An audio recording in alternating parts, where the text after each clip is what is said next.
Hello, everyone. Welcome inside the Guilty as Charged podcast. I'm Alex in this video. So this is sort of going to be my recap of the Titans game. I know Steven and Tyler are doing their episode tonight, just recapping everything from the Titans game. And I wish I could be on that episode, but unfortunately, I am flying today. Well, fortunately, I do want to go back to America after school. So yeah, I am flying today at night, so I will not be available for the podcast, but I did still want to talk about this game because it was a big Chargers win and it was kind of a season-defining performance in a lot of respects. The Chargers obviously get into wild card positioning as the 6th seed, which is important to talk about. So I didn't want to be off of the podcast tonight and just not have an outlet to speak my piece on this game and talk about as much as I can. I might leave a couple things out because I sort of am in a rush to eventually get to the airport. But I do want to talk about everything that I can think about in this game nonetheless. If I forget about a couple things, please forgive me. But I do think the most important thing to start with is the biggest story from this game, which is that the Chargers are now officially in the 6th seed in the AFC. So I did a video previewing the game where I sort of talked about the playoff machine and all of the outcomes that could come true. And the Chargers got the optimal scenario, if you want to call it that. This is the Doctor Strange. There was one possibility, from Avengers, right? So the Chargers are now the 6th seed after Miami loses. The Patriots lose on what is one of the funniest plays I've ever seen in terms of Chandler Jones trucking Mac Jones. And the Lions defeating the Jets and Zach Wilson as well. So now the Chargers are in the 6th seed and currently would face Cincinnati if the playoffs ended today. But more importantly than who they're playing, because that could change at a week's notice, I think that the Chargers finally getting into wildcard positioning and finally getting a couple breaks to go their way while they win. That's huge. And particularly because of how this, has shifted their playoff odds too. I think the Chargers, if you looked before the Miami game, they actually had a 32% chance to make the playoffs. After beating Tennessee and Miami, their odds were predicted to go up to 66%. But now their odds have actually jumped to 80% on the NYT Upshot, which tracks, all the teams and all of the outcomes of games. But the AFC East has now taken a backseat because now the Jets and Patriots are now a full game back of the Chargers, and the Chargers have tiebreaker over Miami, which is why they are the 6th seed right now. So can't overstate how big the 2 wins were that the Chargers got, as well as the help they also got. And, the reason that their playoff odds are so high now with 3 games remaining is partially the difficulty of their schedule. Don't want to, let me knock on wood here. They should get through the next couple games with relative ease. I hope that they win at least 2 of the next 3, finish with 6 or 7 losses if they can, win all 3. But I do think the number to clinch a playoff spot, maybe even by week 18 or before week 18, is ultimately 7 losses now with the outcomes of the Jets and Patriots games this week. So, yeah, big week for the Chargers in terms of their playoff odds. And so this is not something, as I said in the pregame bit that I did, that I expected when they fell to 5 losses or fell to 6 losses. These Miami and Tennessee wins are absolutely massive for them. And they have big playoff implications for other teams too, not just the Chargers. But the Titans are now only 1 game ahead of the Jacksonville Jaguars, and they play in week 18, I believe, as well. And another reason this is so big for the Chargers as a whole is you look at New England, Miami, Buffalo, that whole AFC East division. There's still, I think, 3 games between those teams to still take place. I believe the Dolphins and Jets play. You have a Bills-Patriots game in there. I believe I think the Patriots play the Dolphins at some point again too. So there's still a lot to go on in the AFC East behind the Chargers now. But the Chargers firmly now in control of their own playoff destiny, which is a huge story from yesterday. The other thing that I want to talk about now, getting specifically into the game, is just how the whole thing played out. I want to say first with Justin Herbert, this is some of the best throws that I've seen Justin Herbert put together. It reminded me a lot of course, the Giants game with the color rush last year, where he hits that big throw to Jalen Guyton. Today, it felt like the big throw was to Mike Williams, and it just felt like that throw was so effortless, so perfect. You can hear the thud as it hits Mike Williams' chest. Just an awesome game, I think, from Justin Herbert. And yeah, he had 2 interceptions. One of them was illegal batting, though, and an interception that probably shouldn't have even been counted. But the officials were like, this happens so infrequently that we don't know what to do with it. The one to Byard, where he stared down his receiver, was pretty bad. But overall, not Justin Herbert's best game, but I think in terms of the offensive circumstances around him in this game, we'll get to Joe Lombardi in a minute. I thought that this was overall a pretty good performance. Not a performance that will vault him into MVP contention or something, but kind of very akin to his performance against the Dolphins with the added interception that he threw to the Byard in this one. But overall, I think pretty good game from Justin Herbert, which is, of course, where we start. I do want to get into some general numbers that I have. So these are courtesy of Arjun and PFF. Filer had 3 pressures allowed. Salyer had 2. Zion had 1 pressure allowed, 1 sack. Pipkins and Lindsley with 0 pressures. And the story on the offensive line in this game absolutely has to be Trey Pipkins. I mean, you just sort of look at how different this game was because of not a Foster Sarrell not playing. Trey Pipkins is in, and you could see that he was healthy this game, and that made a huge difference in terms of how the Chargers were able to just go down the field, because it just was such a struggle in the Dolphins games, in the previous games that Sarrell started, like the Niners game as well, for the Chargers to get any relative momentum with how Jalen Phillips and Nick Bosa just exploited that mismatch the entire game, right? And so for the Chargers to have that good of a game from Trey Pipkins has, obviously signals his development this season. He's back from injury, and that's very lucky for the Chargers to have, especially going down the stretch here and ultimately going into the playoffs. So Lindsley also has a good game as well. I think Zion will get some hate for giving up the sack this game, but overall, I thought this was a really good game from him too. Only gave up that 1 sack and 1 pressure. Filer, probably the worst offensive line performance in this game, if you kind of deep the numbers here. 3 pressures allowed, and you got the 1 called holding penalty at a pretty critical juncture. So yeah, I did not think that this was the best game for Matt Filer, and sort of signals what the Chargers may do with him next season, which we've talked about on this podcast quite a lot. Getting to the defensive line numbers, which I think are really good. Khalil Mack, 5 pressures. Kyle Van Noy, 3 pressures. Rumph with 2. And then you have Tranquil, Fox, Callahan, and Gaziano with 1 pressure each. I got to say, I loved Gaziano doing the Italian finger celebration, or the Italian hand gesture celebration after he got the sack. But overall, really good game and just a really good effort from the defense following up. I think the question was there a performance against Miami, more specifically about Brandon Staley exploiting that matchup and how much he was able to counter Mike McDaniel's use of Tyreek and Waddle and that offense. And, I think he, following that up with a really good performance this week against Derrick Henry in completely different circumstances, sort of signals how Brandon Staley, at least on the defensive end of the football, has been a top 10, defensive coordinator, I think, the last 2 or 3 weeks. This was a really impressive performance from him, especially given the circumstances. No Joey Bosa, no Derwin James in either of the last 2 games. And, for him to string together these 2 performances with a really, kind of overall not great defensive line and overall, sometimes good high variant secondary, for him to get these kind of performances out of these players, I think has been really good.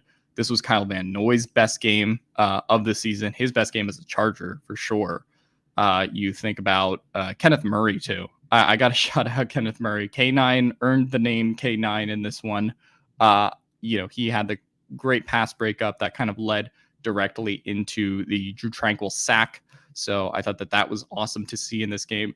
You do have, I will mention the SJD Drew Tranquil Kenneth Murray confrontation that happened on the sidelines for those who watched on TV. This was, I believe, at the beginning of the 4th quarter. Drew Tranquil talked about it post game and just said, people got fired up. They were talking about alignments and things of that nature. So, obviously all these guys are super passionate. So it didn't seem like there was anything to really take away from that scenario in a bad way.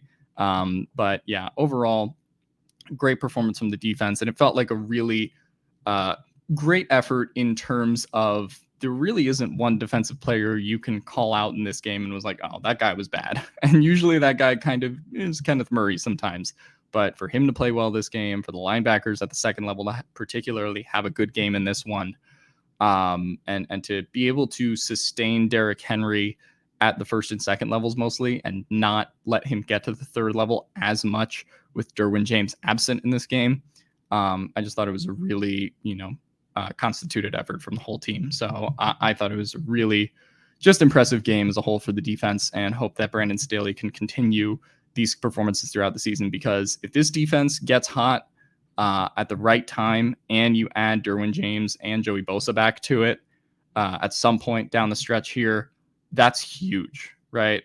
It reminds me a little bit of, some of those like Giants teams that just caught lightning in a bottle on defense, particularly that first Super Bowl run that they had.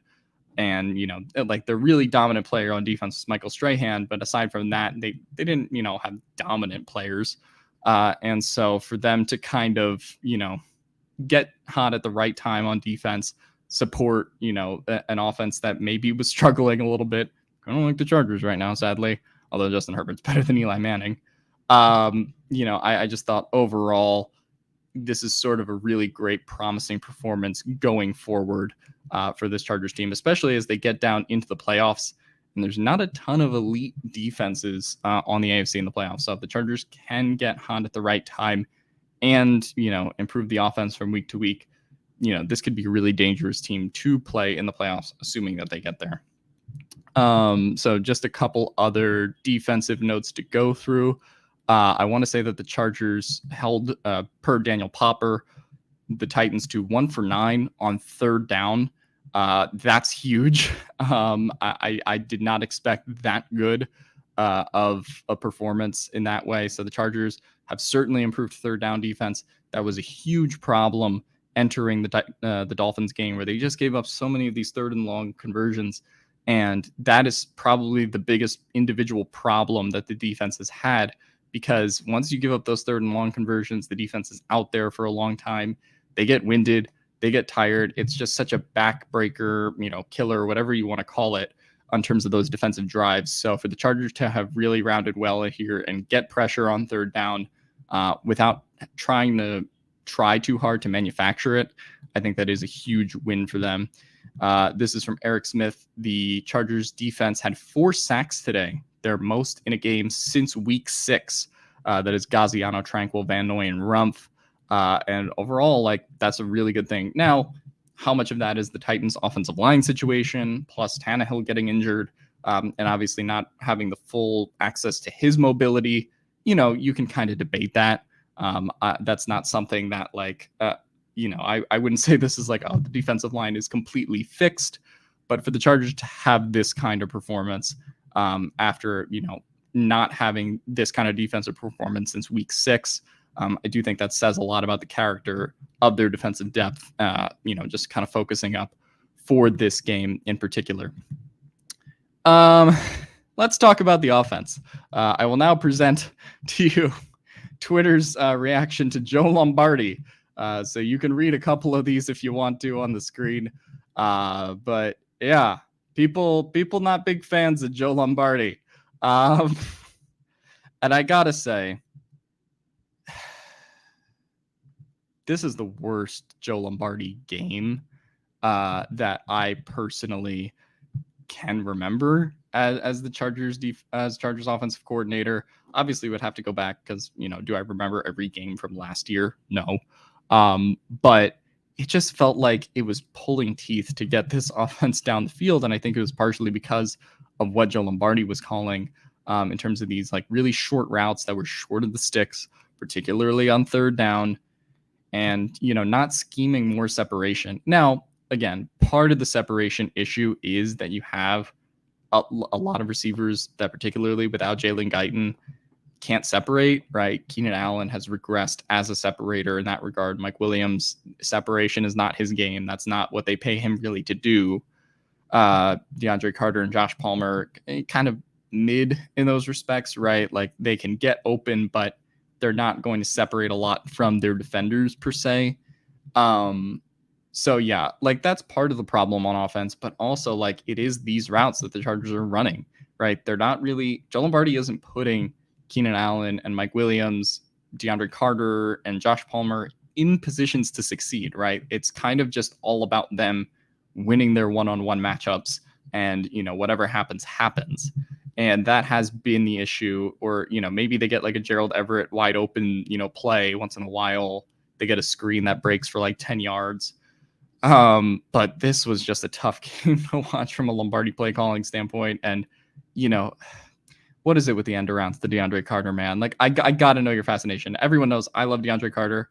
I think he's had a tough couple of weeks. But it's just not his game. Like you can't ask him to really like do end arounds. Like we've learned that at tons of points this season, and Joe Lombardi still is like, yeah, let's get her done. And instead of the Chargers having 84 yards in this game, they have 74 because DeAndre Carter lost 10 yards on that one play that the Titans like seemingly knew was coming. The whole extent of that play. So. Yeah. Look, I don't think the Chargers are going to make any decision on Joe Lombardi until the end of the year. I still stand by that. But as someone who is rather more neutral on Lombardi than I think, for example, Twitter is, this was his worst game. And if you're looking for a reason to not have him as the long-term offensive coordinator of this team, this game provided you many reasons as to why Joe Lombardi has not put his players in a position to win consistently, either on their routes or what he's calling. There's just some really head-scratching play calls situationally in this offense. And just as a whole, like, look, at the end of the day, it is kind of a points-based game. And the Chargers, when they get into the red zone, haven't been particularly successful this season. Joe Lombardi struggled with red zone play calling too, in addition to some of the third down play calls. So yeah, I think we're at the point where, I don't know what the future holds for Joe Lombardi on this team ultimately, but any chance he really has at being a long-term offensive coordinator of this team really feels like it's dwindling by the week, because with the defense playing how it is, it's very visible to see that the offense kind of is the clear weakness of this team now, which is not something that you should say for a team that is quarterbacked by Justin Herbert, has Mike Williams, has Keenan Allen, has Austin Eckler, has Gerald Everett. Just not something that we should continue saying from week to week. And, that's another thing, I guess, about why this Lombardi stinker sticks out more than the others is, this is the first game where Joe Lombardi has really had his full assortment of weapons in this game to kind of go out and put that production up. And, there's no real injury bug to blame in this game from the standpoint of Joe Lombardi. Like, we're not really talking about Justin Herbert's ribs here. We're not talking about not having one of Keenan Allen or Mike Williams or both of them. He had both of them in this game. Austin Eckler went to the blue tent for a while, but overall was fine. This game, you had the full assortment on the offensive line as well. No one really got injured.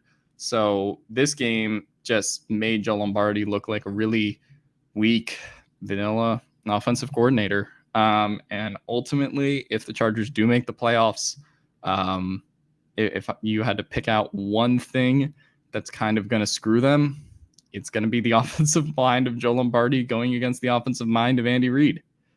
It's going to be, the offensive mind of Joe Lombardi butting heads with, the Zach Taylor, Burrow Chase offense.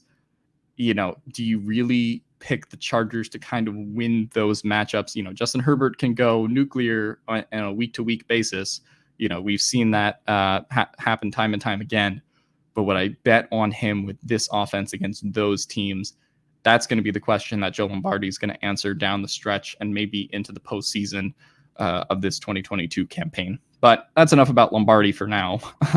Let's talk about some happy things about this Chargers team. Let's talk about, I mentioned it before, but man, Justin Herbert just comes up with some of these throws that are just awesome to watch. I mean, you look at the throw to Mike Williams here on 2nd and 4, hits him right in the chest. You can hear the thud. Just an overall great throw there. Herbert had a couple, he had the laser. I want to say earlier in the game, just a couple great throws from Justin Herbert in this game, in a day where the offense could not cook anything up really to save their lives. Herbert, I don't want to say single-handedly won the Chargers this game. You give credit to Mike Williams for making that catch. You give credit to, the offensive line, obviously, for being so good as well. But Justin Herbert did kind of overcome Joe Lombardi today. And I think that, if this game ended in a different way, and you didn't have Justin Herbert as your quarterback, I think Joe Lombardi is getting a lot more heat than he might ultimately get from this game because of the outcome. But overall, what a game from Justin Herbert and Mike Williams and the whole, Chargers individual player offense making the plays when they need to be made, at the times they were made as well, I guess is what I'll say. All right, let's talk a little bit about my guy, Dicker the kicker, coming in to hit a 43-yard field goal. Dicker the kicker now has 3 game-winning field goals on the season, one with the Eagles against Arizona, and with the Chargers against Atlanta and Tennessee. Just ice in his veins stuff. And I get some questions on Twitter about, like, what do you do with Hopkins next season? Because it's presumably Dicker's team to the end of the year with Hopkins on IR. I don't know if the Chargers are really going to make that decision, or maybe they just keep Dustin Hopkins on IR. But yeah, I don't know if you trust Dicker the kicker to make long field goals consistently in the playoffs, but him getting this kind of experience at game-winning field goals, this kind of success at these opportunities, this is something that the Chargers have not had in a long time. And so, look, kicking has a lot of variance from week to week, from year to year. You hear, about players really outside of Justin Tucker all the time who had a really great, 2020, for example, but then fell off in 2021 and then they got cut, right? We hear about that all the time. Look at Dustin Hopkins, tenure with the Redskins, the Washington football team, the Commanders, and how that ended. So, you talk about stuff like that. But Dicker the kicker has earned this job. And I'm really happy for him, just that the Chargers finally have a kicker that they can trust, and that it ends up being this guy who I think, as a kicker of the NFL, has some pretty limitless potential. The Chargers haven't asked him to kick a lot of long field goals, and I think he did miss like a 50-yarder a couple weeks ago. But I'm curious to see how Cameron Dicker keeps developing, and I think that he is the future kicker for this team. Obviously, there's a lot of variance in that statement, and kickers go up and down from year to year. But big credit to him for hitting ultimately 2 game-winning field goals for the Chargers in big spots in games that maybe they definitely otherwise might not have won against Atlanta and Tennessee otherwise. So overall, really great game for him. All righty. I hope I didn't leave too much out overall. This was a really satisfying Chargers win in terms of the outcome. Obviously, great defensive performance, pretty good special teams performance as well. I'm trying to name Manong Bamigo on that one play. But yeah, you have to be satisfied with this game in terms of the outcome, in terms of the playoff meaning. But definitely want to see a little bit more from the offense going forward, and just hope Joe Lombardi can utilize Justin Herbert and these weapons better. But what did you guys think of the Titans game? Let me know down in the comments below. Watch the stream with Tyler and Steven. That'll be at 5 p.m. Pacific today. I am flying back to the States, so I won't be on that stream, like I said, but hope this video was good for you in terms of, recapping everything from the game. If you did miss it, or, just maybe I had some of the same thoughts that you guys did, but overall, bolt up, and we are on to Indianapolis.